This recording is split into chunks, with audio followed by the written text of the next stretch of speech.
Hello students, आज की इस वीडियो में आज मैं कक्षा 11वीं वाले विद्यार्थियों को गणित सब्जेक्ट के प्रश्नावली 17.13 के प्रश्नों को बताने वाला हूं। तो चलो देखते हैं प्रश्नों को। पहला प्रश्न है ए बी सी गुणोत्तर श्रेणी में है, तो सिद्ध कीजिए कि पहला प्रश्न है ए का वर्ग बी का वर्ग सी का वर्ग गुणोत्तर श्रेणी में होंगे। ठीक है, बहुत आसान और बहुत सरल प्रश्न है। ठीक है, तो चलो मैं आपको बताता हूँ। तो यहाँ पे मैं पहले लिख लेता हूँ। ठीक है, दिया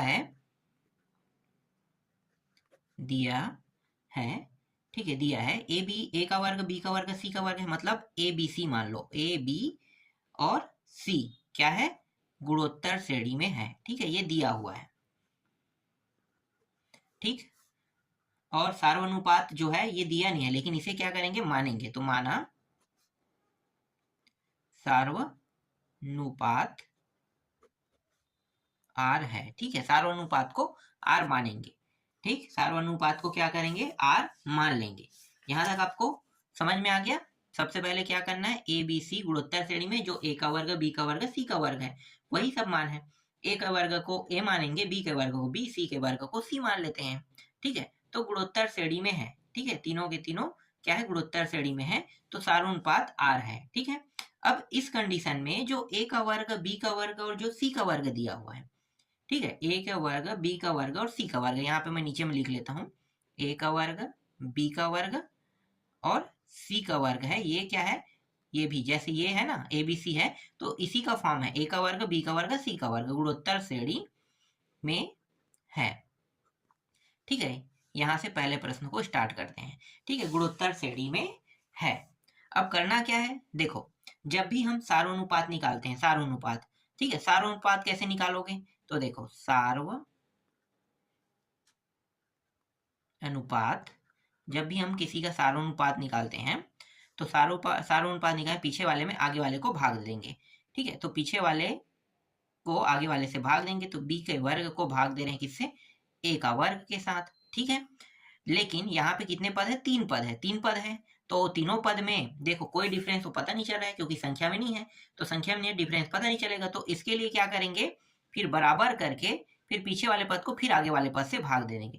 तो सी का वर्ग और ये रहा बी का वर्ग। ठीक है, सार्वनुपात निकाल रहे हैं, तो सार्वनुपात में बी का वर्ग ए का वर्ग देखो भाग हो गया, और इस पीछे वाले से इसको भाग कर देंगे। तो देखो इस प्रकार से हमें मान प्राप्त होगा। ठीक है, जो कुछ इस प्रकार से लगेगा, बटा के रूप में प्राप्त होगा। अब क्या करेंगे, अब तिर्यक गुणा कर देते हैं। देखो ये नीचे वाला इसके साथ गुणा होगा और ये नीचे वाला इसके साथ गुणा होगा, तो गुणा होने पर ये b का वर्ग बन जाएगा, है ना, b का वर्ग और b भी चार, सीधा चार लिखो, दो घात और दो घात इसमें है ना, चार घात, तो b का चार घात हो गया, बराबर a का दो घात और c का दो घात।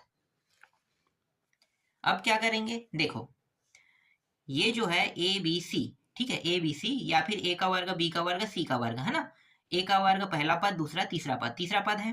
ठीक है, ए बी सी, तो आप लोगों को पता होगा।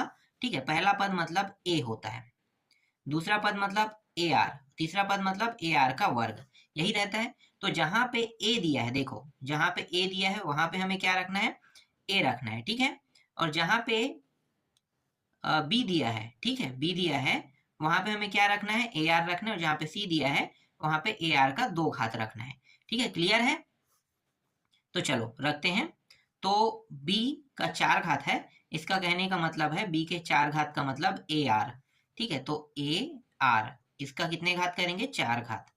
फिर a का वर्ग, देखो a को a ही मानना है ना, तो a का वर्ग का वर्ग ही रहेगा। ठीक, a के वर्ग का वर्ग ही रहेगा। और c को देखो a आर का दो घात है ना, तो इसे हम a आर और फिर इस तरीके से दो घात कर देंगे। फिर ए आर चार घात, ए का दो घात, फिर ए का दो घात, देखो अंदर में गुणा करते हैं, और आर का दो घात। ठीक है, दो घात दो घात, और ये इस तरीके से। ठीक है, यहां तक आपको समझ में आ गया। ठीक, और यहाँ पे एक गलती हो रहा था, इसे सुधार लेते हैं। ठीक है, ये दो घात है, तो ये कितने घात हो जाएगा, ये चार घात हो जाएगा, है ना। देखो c का मान ए आर का दो घात है, तो यहाँ पे ए आर का दो घात रखेंगे, फिर a का चार घात, आर का चार घात, दो दूनी चार, तो a का चार घात और आर का चार घात। तो देखो लेफ्ट हैंड साइड और राइट हैंड साइड दोनों मान बराबर आ रहा है, दोनों मान बराबर आ रहा है, इसका मतलब क्या है, यह कथन सत्य है, यह कथन सत्य है, और यही क्या है, आंसर है ना। यह कथन सत्य है, इसलिए जो ए का वर्ग, बी का वर्ग और सी का वर्ग है, ये किस में होगा, गुणोत्तर श्रेणी में होगा। सरल है, बहुत आसानी से हल हो गया। चलो दूसरा प्रश्न देखो। दूसरा प्रश्न है ए का 3 घात, बी का 3 घात और सी का 3 घात। ये भी किस में है, गुणोत्तर श्रेणी में है। ठीक है, गुणोत्तर श्रेणी में है। इसे मैं अभी नहीं बताऊंगा, ठीक है, इसे बना के देखना जैसे मैंने बताया, अगर वैसे ही आप लोग इसे बनाओगे तो आसानी से बन जाएगा। ठीक है, तीसरा प्रश्न देखते हैं हम। तीसरा प्रश्न है बी का 2 घात, सी का 2 घात, फिर इंटू सी का 2 घात, ए का 2 घात, फिर इंटू ए का 2 घात, बी का 2 घात, गुणोत्तर श्रेणी में है। ठीक है, गुणोत्तर श्रेणी में है। ये प्रश्न भी बना के देखना, जैसे मैंने पहले को बनाया सेम टू सेम बनेगा, कोई भी अंतर नहीं रहेगा ना। जब आप इस तरीके से हल कर लोगे, देखो इस तरीके से ये पूरा तिर्यक गुणा सब हो जाएगा। होने के बाद बी ए सी सबके मान को रख देना। ठीक है, सबके मान को रखोगे उसके बाद आसानी से उत्तर आ जाएगा। यहाँ पे देखो ये दोनों जो है ये ए रहेगा, है ना, ये दोनों जो है ए आर रहेगा, ये है ना, और ये जो है ए आर का वर्ग रहेगा, तो ये और ये। ठीक है, तो सेम टू सेम बनेगा, कोई डिफरेंस नहीं है। ठीक है, चलो नेक्स्ट प्रश्न को देखते हैं। अब देखो अगला प्रश्न,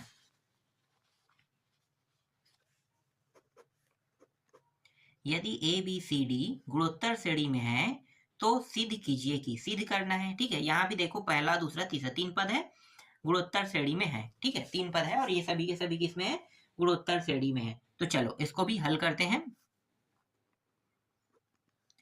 तो सार्वनुपात पहले निकालेंगे, है ना, सार्व अनुपात कैसे निकालते हो आपको पता चल गया होगा।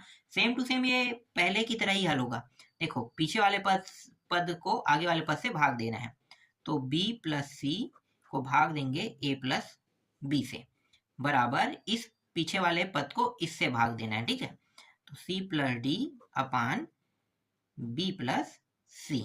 अब क्या करेंगे, तिर्यक गुणा कर देंगे, तो ये जो नीचे का मान ऊपर चला जाएगा, यहाँ पे नीचे का मान है ये ऊपर चला जाएगा, तो ये हो जाएगा b प्लस सी, इसका वर्ग कर देते हैं। ठीक है, फिर a प्लस बी और c प्लस डी हो जाएगा। ठीक है, इस तरीके से ये होगा। अब b के जगह पे मान क्या रखेंगे, देखो a के जगह पे क्या रहेगा भाई, देखो यहाँ पे a के जगह में a रहेगा, b के जगह में ए आर, c के जगह में ए आर का 2 घात और ए आर का 3 घात d के जगह में रहेगा ना। तो मानों को रख देते हैं अब, तो b के जगह में ए आर प्लस c के जगह में ए आर का 2 घात और पूरे का वर्ग, फिर यहाँ पे a का a ही रहेगा और ये b है तो a r हो जाएगा। c के जगह में ए आर का 2 घात और d के जगह में ए आर का 3 घात हो जाएगा। देखो इससे कोई उभयनिष्ठ निकल रहा है क्या, निकल रहा है। कौन कौन से मान निकल रहा है, ए आर दोनों में है, तो दोनों से निकाल लेते हैं, तो ए आर उभयनिष्ठ निकल गया। और ध्यान देना यहाँ पे पीछे में वर्ग है ना, मतलब कोष्ठक के ऊपर में वर्ग है, तो दोनों का क्या होगा, वर्ग होगा, तो ये वर्ग के साथ निकलेगा। यहाँ पे कुछ नहीं, मतलब एक बचेगा और यहाँ पे एक आर बच जाएगा। इसी तरीके से देखो यहाँ से ए निकल रहा है, तो यहाँ पे बचेगा एक प्लस आर बचेगा, और यहाँ से क्या निकल रहा है, यहाँ से भी कुछ निकल रहा है, तो यहाँ से निकल रहा है ए आर निकल रहा है 2 घात, ए आर का 2 घात निकल रहा है, और यहाँ पे, और हाँ ये कितना है, 2 घात है ना, 2 घात यहाँ पे लगाएंगे क्योंकि ये मान निकला है। ठीक है, 2 घात फिर 1 प्लस यहाँ पे आर। ठीक है, इतना होगा। तो देखो a का वर्ग r का वर्ग 1 प्लस r का वर्ग बराबर a का वर्ग r का वर्ग, और इन दोनों को साथ में लिखेंगे तो 1 प्लस r का 2 घात। ठीक है, तो देखो लेफ्ट हैंड साइड बराबर है राइट हैंड साइड के, तो क्या होगा, यह कथन सत्य है। ठीक है, यह कथन सत्य, कटाना नहीं है ना, लेफ्ट हैंड साइड को राइट हैंड साइड से कटाना मत। ठीक है, कटाएंगे नहीं, ये ऑटोमेटिक कट रहा है, समझ लो ये पूरा कट के जीरो हो रहा है। तो लेफ्ट हैंड साइड या राइट हैंड साइड जीरो आ रहा है, तो जीरो आने पर भी बराबर, लेकिन हमें कटाना किसी को नहीं है, लेफ्ट हैंड साइड को लेफ्ट हैंड साइड में रखना है, राइट को राइट में रखना है ना। तो यह कथन सत्य है, इसलिए क्या होगा, ये जो मान है ये गुणोत्तर श्रेणी में है। सिद्ध हो गया। इसके बाद देखो दूसरा प्रश्न, बहुत आसान आसान प्रश्न है इसमें। a का वर्ग प्लस b का वर्ग दिया है, फिर b का वर्ग प्लस c का वर्ग, फिर c का वर्ग प्लस d का वर्ग दिया हुआ है। ये भी क्या है, गुणोत्तर श्रेणी में होंगे कह रहा है, ठीक है। इसको भी इसी तरीके से सिद्ध करना है, ठीक है, इसको बना के देखना।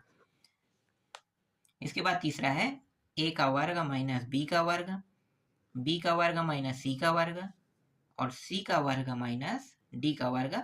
ये भी क्या है, गुणोत्तर श्रेणी में होंगे कह रहा है, ठीक है। ये दोनों प्रश्न देखने में एक जैसा लग रहा है, जैसे पहला है वैसे ही, बस वर्ग कर दिया है ना। वर्ग करके थोड़ा सा इसको डिफरेंस करने की कोशिश कर रहा था, मतलब अलग दिखाने की। तो अलग दिखाने से तो कोई मतलब नहीं है, ठीक है, हल तो एक जैसा ही होगा। तो मैं इसको भी छोड़ देता हूँ, ठीक है, इसको भी बना के देखना। जो कठिन प्रश्न है सिर्फ मैं आपको उसको बताऊंगा। देखो इसके बाद आ जाते हैं चौथा प्रश्न पे। चौथा प्रश्न जो है थोड़ा सा बटा वाला है, तो इसको देख लेते हैं। तो a का वर्ग प्लस b का वर्ग, एक b का वर्ग प्लस c का वर्ग, फिर एक c का वर्ग प्लस a का वर्ग, ठीक है। ये गुणोत्तर श्रेणी में ये कहेगा, उसको लिखने की जरूरत है, डायरेक्ट हल करते हैं, ठीक है। तो आपको पता है इसका गुणा इसको इसके साथ, इसको इसके साथ, है ना। तो पीछे वाले पद को आगे वाले पद से क्या करना है, भाग देना है। तो एक बटा b का वर्ग प्लस c के वर्ग को भाग दे रहे हैं एक बटा a का वर्ग प्लस b के वर्ग के साथ। इसी तरीके से यहाँ भी एक बटा c का वर्ग प्लस a का वर्ग, इसको भाग दे रहे हैं एक बटा b का वर्ग प्लस c वर्ग के साथ, ठीक है। अब देखो नियम लगाते हैं, पहले चौथे का गुणा दूसरा तीसरा, पहला चौथे का गुणा दूसरा तीसरा। तो पहले चौथा मतलब एक, और इन दोनों का गुणा होगा तो a का वर्ग प्लस b का वर्ग हो जाएगा, फिर b का वर्ग प्लस c का वर्ग, फिर इसी तरीके से b का वर्ग प्लस c का वर्ग, फिर ये दूसरा तीसरा गुणा c का वर्ग प्लस a का वर्ग हो जाएगा, ठीक है। इस तरीके से आगे जब इसको हल करेंगे तो देखो ये इसके साथ गुणा होगा और ये इसके साथ गुणा होगा। तो a का वर्ग प्लस b का वर्ग, फिर c का वर्ग प्लस a का वर्ग बराबर b का वर्ग प्लस c का वर्ग, और ये दोनों देखो एक जैसा है, मतलब इसके ऊपर घात लगा देना है, ठीक है। अब यहाँ पे a b c d के मान को रख देते हैं, ठीक है, a b c d। तो a के जगह में a ही आएगा तो a का वर्ग, b के जगह में क्या रहेगा, a का वर्ग और r का वर्ग, ये रहेगा ना, क्योंकि यहाँ पे वर्ग लगा हुआ है। तो ए आर होता है इसका मान, बी का ए आर होता है, तो वर्ग, तो दोनों का क्या हो जाएगा, वर्ग लग जाएगा। इस तरीके से सी को देखो, सी का होता है ए आर का दो घात, ठीक है, ए आर का दो घात। तो यहाँ पे वर्ग है, मतलब ए का दो घात हो जाएगा और आर का कितना हो जाएगा, चार घात, ठीक है, चार घात, फिर ए का दो घात। इसी तरीके से देखो इसमें डी है कि नहीं, ए बी बी और D D D D D वाला मान देखो, यहाँ पे कहीं पे मैंने गलती कर दी है ना, कहीं पे डी नहीं लिखा हूँ। हाँ यहाँ पे देखो, ये जो है ये ए नहीं है, डी है, ठीक है, सुधार कर लेते हैं, ए प्लस बी बी प्लस सी, सी प्लस डी, ठीक है। तो सुधार करेंगे तो थोड़ा सा मान चेंज होगा। इसका गुणा इसके साथ, ठीक है, ये तो ये डी है, ठीक है, ये सुधर गया यहाँ पे। और कहीं पे गलती है क्या, यहाँ पे देखते हैं तो ये सही है, ये वाले में है ना गलती, तो ये तीसरा ये हो गया डी, ठीक है, ये हो गया। और यहाँ पे जो गलती हुआ था डी वाले में, तो ए बी ठीक है, ये डी है, तो ये डी का वर्ग, देखो यहाँ पे गलती हो रहा था, है ना, तो डी का वर्ग मतलब ये क्या होगा, ए इसके बाद आर का तीन घात, है ना, तो ए का तो दो घात ठीक है, और आर का तीन घात, तीन और दो कितना हो जाएगा, छः, ठीक है। तो आर का यहाँ पे छः घात हो जाएगा, ठीक है, कितना होगा, आर का यहाँ पे ये छः घात हो जाएगा। इसके बाद बी वाला देखो, ठीक है, बी का ये हो जाएगा ए आर इन दोनों का वर्ग, सी का हो जाएगा, ए का ए ही रहेगा और ये वर्ग है मतलब वर्ग, ठीक है। ये होता है ए आर का 2 घात, तो 2 दूनी 4, ठीक है। तो ये 4 घात, तो आर का ये 4 घात हो गया। फिर इसके ऊपर में कोष्टक कोष्टक बंद है, उसके ऊपर में घात 2 है ना, इस तरीके से। फिर देखो जो जो उभयनिष्ठ के रूप में निकले उसको निकालते हैं। तो यहाँ पे ए का वर्ग निकल गया, 1 प्लस आर का वर्ग बचेगा। यहाँ से ए का वर्ग निकल जाएगा और आर का 4 घात भी निकल जाएगा, 1 प्लस आर का 2 घात बचेगा। यहाँ से हम निकाल सकते हैं ए के वर्ग को निकालेंगे, ठीक है। दोनों में वर्ग है, यहाँ भी 2 घात है तो 4 घात होगा, तो ए का 4 घात निकल गया। यहाँ पे देखो आर का 2 घात, मतलब ये यहाँ भी आर का 4 घात, 2 घात निकालेंगे और यहाँ पे ऊपर में 2 है, 2 दूनी 4, तो आर का 4 घात। तो यहाँ पे 1 प्लस आर का 2 घात और इसको ऊपर में इतना, ठीक है, ये बचेगा। तो ए का 2 और 2 4 घात, आर का 4 घात, फिर 1 प्लस आर के 2 घात और ये 2 है तो इसको वर्ग कर दो। फिर ए का 4 घात, आर का 4 घात, 1 प्लस आर का 2 घात, ये 2 घात। तो देखो ये दोनों सेम टू सेम है, मतलब लेफ्ट हैंड साइड बराबर राइट हैंड साइड। यह कथन क्या है? सत्य है, ठीक है, सत्य है। तो ये जब कथन सत्य है तो इसका कहने का मतलब क्या है कि ये कथन सत्य है, इसलिए ये गुणोत्तर श्रेणी में होंगे, ठीक है। ये इस प्रकार से ये प्रश्न भी कंप्लीट होता है, ठीक। पांचवा प्रश्न देखो, पांचवा प्रश्न है ए का वर्ग प्लस बी का वर्ग प्लस सी का वर्ग into A B plus B C, उसके बाद है सी और डी, ठीक है, ये सी डी। फिर बी का वर्ग प्लस सी का वर्ग प्लस डी का वर्ग, ठीक है। ये सभी के सभी भी क्या होंगे? गुणोत्तर श्रेणी में होंगे, ठीक है। इसको बना के देखना। तो इससे संबंधित मैंने प्रश्न क्रमांक 2 से 2 प्रश्न बता दिया, आपको अच्छे से समझ में आ गया होगा, ठीक है। बाकी सभी प्रश्न ऐसे ही बनेंगे। तो अब डायरेक्ट चलते हैं प्रश्न क्रमांक 3 पे, ठीक है। प्रश्न क्रमांक 3 में हमें सिद्ध करना है, ठीक है। सिद्ध क्या करना है, चलो मैं यहाँ पे बता देता हूँ। तो देखो, यदि ए बी सी गुणोत्तर श्रेणी में है तो सिद्ध कीजिए, ठीक है। सिद्ध करना है, ये लेफ्ट हैंड साइड है, राइट हैंड साइड है। लेफ्ट हैंड साइड को लेकर चलेंगे और राइट हैंड साइड को क्या करेंगे? सिद्ध करेंगे, ठीक है। ये पहला तरीका है। दूसरा तरीका क्या है? दोनों को साथ साथ, जैसे अभी हमने बाकी प्रश्नों में किया ना, वैसे साथ साथ लेकर चलेंगे और अंत में इन दोनों के माध्यम से जो भी उत्तर आएगा, अगर दोनों समान है तो क्या हो जाएगा? ये दोनों सिद्ध हो जाएगा। तो 2 तरीका है ना। तो यहाँ पे मैं तरीका नंबर 1 उपयोग करने वाला हूँ। लेफ्ट हैंड साइड को लेकर चलूंगा और राइट हैंड साइड को क्या करूंगा? सिद्ध करूंगा, ठीक है। तो चलो हल करते हैं। तो लेफ्ट हैंड साइड को लेकर चलेंगे और राइट हैंड साइड को क्या करेंगे? सिद्ध करेंगे। या एक काम करते हैं, दोनों को लेकर चलते हैं साथ साथ, ठीक है। लेफ्ट हैंड साइड को लेकर चलेंगे तो राइट हैंड साइड सिद्ध करेंगे। तो एक काम करते हैं, दोनों को चलते हैं, यहाँ भी ये आसान रहेगा ना, क्योंकि तरीका बदलने से कोई मतलब नहीं है। जो तरीका शुरू में हमने उपयोग किया वही तरीका इसमें भी हम उपयोग करेंगे तो ज्यादा अच्छा है। तो आप सभी को पता है ए के जगह में हम ए रखेंगे, है ना। बी के जगह में ए आर और सी के जगह में ए आर का वर्ग, ठीक है, यही नियम है। तो ये जो है ए के जगह में ए ही रहेगा, बी के जगह में ए आर और इसका वर्ग है ना, तो दोनों का क्या हो जाएगा? वर्ग। सी के जगह में तो ए का वर्ग हो गया, वर्ग वर्ग ये 4 घात हो जाएगा। फिर सी के जगह में ए आर का वर्ग और ए के जगह में ए का वर्ग ही रहेगा प्लस बी के जगह में ए आर, तो ए का वर्ग और आर का भी वर्ग हो जाएगा। तो यहाँ से उभयनिष्ठ क्या निकल सकता है? पहले से ए यहाँ पे दिया हुआ है, इन दोनों में है ए का 2 घात और आर का 2 घात, तो ए का 2 घात निकल गया और आर का 2 घात निकल गया। यहाँ पे 1 बचेगा और आर का 2 घात बचेगा, ठीक है। यहाँ पे ए आर का 2 घात पहले से है, ए का वर्ग यहाँ पे हम निकाल देते हैं, ठीक है। तो ए प्लस आर का 2 घात बचेगा। तो ये दोनों है ना, कितना हो जाएगा? ए का 3 घात, ये आर का 2 घात, 1 प्लस आर का 2 घात, ये दोनों है ना। तो ए का 3 घात, आर का 2 घात, 1 प्लस आर का 2 घात। तो ये है लेफ्ट हैंड साइड और ये है राइट हैंड साइड, क्या है? बराबर है। इसका मतलब क्या होता है? सिद्ध हुआ, ठीक है, सिद्ध हो गया। तो लेफ्ट हैंड साइड अगर राइट हैंड साइड दोनों अगर बराबर आ रहे हैं तो इसका मतलब क्या है कि यह प्रश्न सिद्ध होता है। तो इस तरीके से प्रश्न क्रमांक 3 का पहला कंप्लीट होता है। देखो कितना आसान प्रश्न है ना, सारे प्रश्नों को बनाने की जरूरत ही नहीं है, इसमें सब एक जैसे हैं, सरल मतलब हल करने के तरीके एकदम सेम टू सेम है। देखो अब दूसरा प्रश्न, तीसरा का दूसरा प्रश्न, a का 2 घात, b का 2 घात, c का 2 घात, 1 अपान a का 3 घात, 1 अपान b का 3 घात और 1 अपान c का 3 घात दिया हुआ है।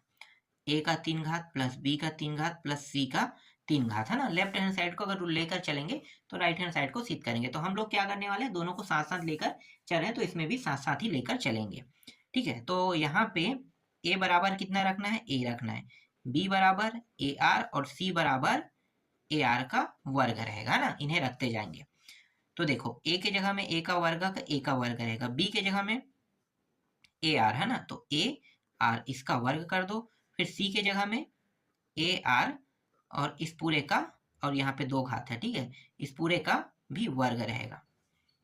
अब कोष्टक के अंदर को हल करो, तो कोष्टक के अंदर को हल करते हैं। तो देखो ये हो गया 1 अपान a का 3 घात का 3 घात रहेगा, b का ar का 3 घात रहेगा और c का 1 बटे ar का 2 घात और ये रहा 3 घात। ठीक है, इस तरीके से अब राइट हैंड साइड को लेकर चलो, तो राइट हैंड साइड का ये है, तो a का 3 घात का 3 घात रहेगा, b का ar का 3 घात और c का ar का 2 घात और ये रहा 3 घात, यही होगा।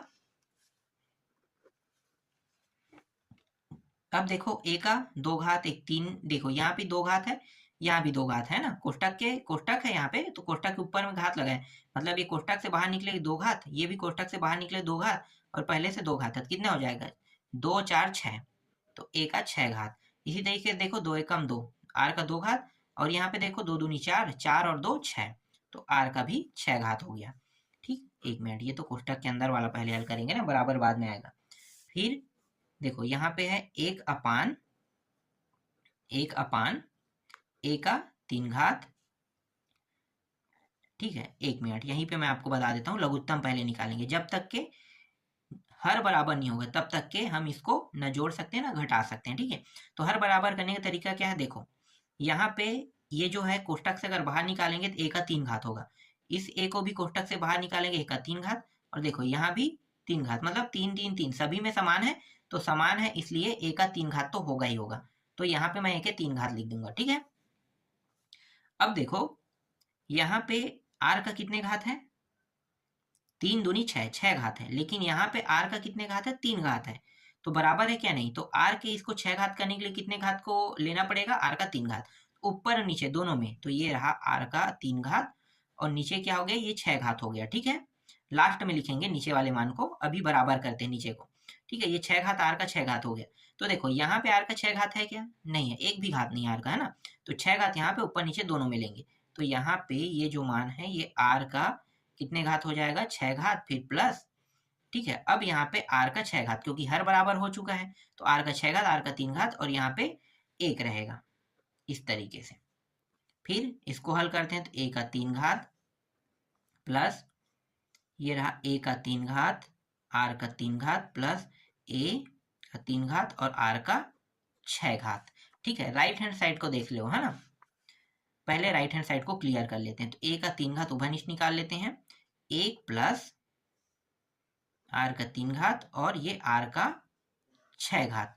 अगर ये आ रहा है, ठीक है, राइट हैंड साइड देखो, इससे आगे और हल नहीं होगा, a आ रहा है तो लेफ्ट हैंड साइड भी क्या होगा, लेफ्ट हैंड साइड अगर ये आ रहा है राइट हैंड साइड के बाद, तो लेफ्ट राइट हैंड साइड दोनों बराबर हो जाएगा। देखते हैं, तो देखो 6 घात 6 घात कटा देते हैं, 3 घात और यहाँ से a का 3 घात बचेगा, तो a का 3 घात 1 प्लस r का 3 घात और r का 6 घात। तो देखो ये है लेफ्ट हैंड साइड, ये राइट हैंड साइड, तो लेफ्ट हैंड साइड बराबर है किसके, राइट हैंड साइड के, तो क्या होता है, सिद्ध होता है ना, तो सिद्ध हुआ। ठीक है, सिद्ध हुआ कह के लिख देना है। तो इस तरीके से तीसरा का दूसरा भी बन गया। अब तीसरा का तीसरा देखो, तो तीसरा का तीसरा जो प्रश्न है एकदम सरल सरल प्रश्न है, इसमें ज्यादा बताने लायक नहीं है।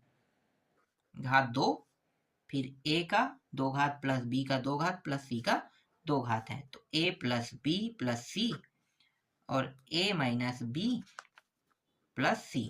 ठीक है, ये सिद्ध करके लाना है, इसको बना के देखना। ठीक है, ये सरल प्रश्न है, सारे प्रश्न इसमें जितने भी दिए हुए हैं सेम टू सेम बनेगा, इसलिए मैं सभी प्रश्नों को नहीं बता सकता। ठीक है, एक जैसे सॉल्यूशन है और कोई भी सॉल्यूशन कठिन नहीं है, सबका सॉल्यूशन जो है एकदम सरल है। ए का वर्ग माइनस बी का वर्ग प्लस 1/b का वर्ग बराबर 1/, बी का वर्ग माइनस सी का वर्ग।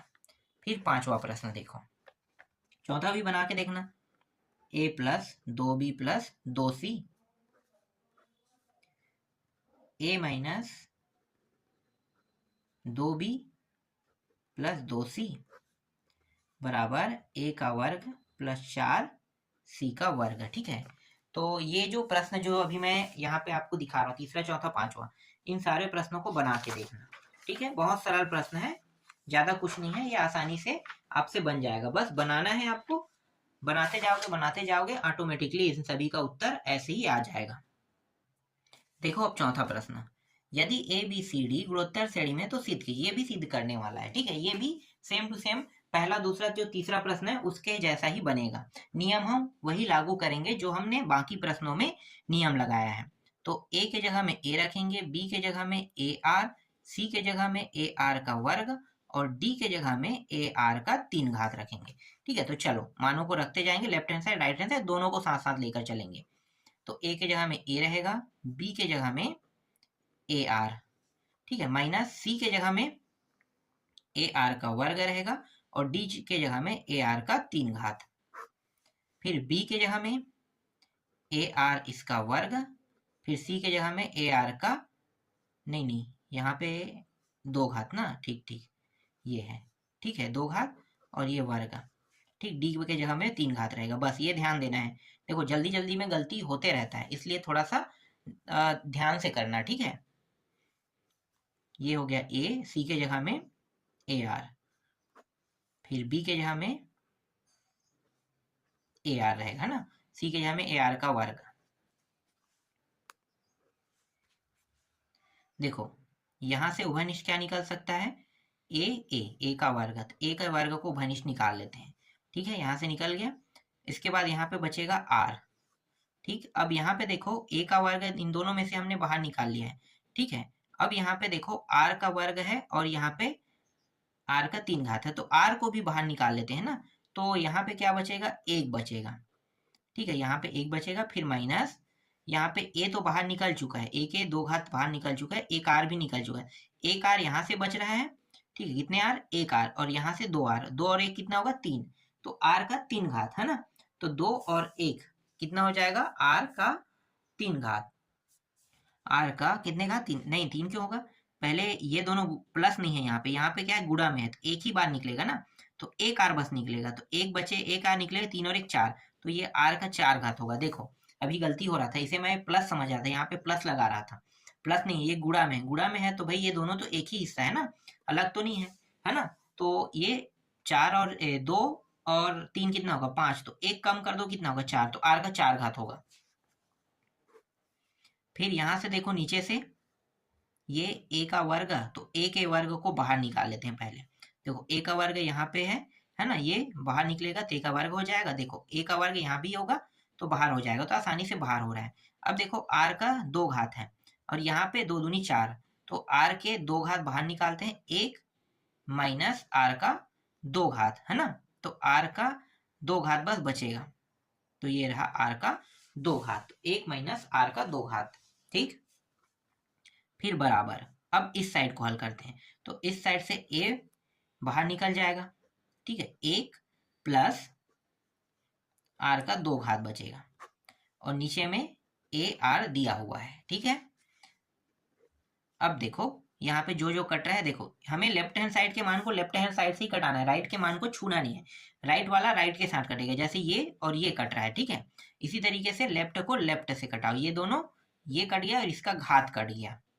ठीक, इसको और कैसे लिख सकते हैं, इसको हम लिख सकते हैं 1 माइनस आर का 2 घात और 1 प्लस आर का 2 घात, ऐसे हम लिख सकते हैं सर्वसमीका से, है ना, इस प्रकार से लिखेंगे। अब यहाँ पे देखो नीचे में सिर्फ आर बच रहा है और 1 माइनस आर का 2 घात, तो देखो ये कट गया ये कट गया, तो 1 प्लस आर का 2 घात आर। देखते हैं दोनों बराबर है कि नहीं, तो 1 प्लस आर का 2 घात आर बराबर 1 प्लस आर का 2 घात आर। देखो दोनों बराबर है, मतलब लेफ्ट हैंड साइड बराबर है किसके, राइट हैंड साइड के। तो क्या होता है, सिद्ध होता है ना, तो सिद्ध हुआ। तो इस तरीके से चौथा का पहला प्रश्न बन गया। देखो कितना आसान था, लेफ्ट हैंड साइड से कट फिट करके आ गया उत्तर, है ना। अब देखते हैं दूसरा प्रश्न। देखो a plus B plus C plus D दिया हुआ है, इसका वर्ग है, फिर a प्लस बी का वर्ग प्लस 2b प्लस सी का वर्ग, फिर प्लस c प्लस डी और इसका वर्ग दिया हुआ है। ठीक है, left hand side right hand side दोनों को लेकर चलना है, इसको भी हल करना है। ठीक है, इसको हल करके देख लेना। सारे प्रश्न के हल एक जैसे हैं, इसलिए सबको बताने की जरूरत नहीं है, बस हल करते जाओगे उत्तर आ जाएगा। और C प्लस डी। ठीक है, ये तीसरा प्रश्न है, ये अंतिम प्रश्न है, इसको भी बना के देखना। एकदम सरल प्रश्न, इसलिए मैं ज्यादा कुछ इसमें मतलब ज्यादा कुछ हल करने की इसको ज्यादा कुछ करने की जरूरत नहीं है, ये ऑटोमेटिकली बस बनाते जाओगे हल होते जाएगा, आसानी से इसका उत्तर आते जाएगा। Left hand side right hand side दोनों को लेकर चलोगे तो आसानी से सारे प्रश्न बहुत आसानी से बन जाएंगे। तो इस तरीके से प्रश्नावली 17.13 को मैं कंप्लीट समझता हूँ। इसके बाद 17.14 को आपको बताऊंगा।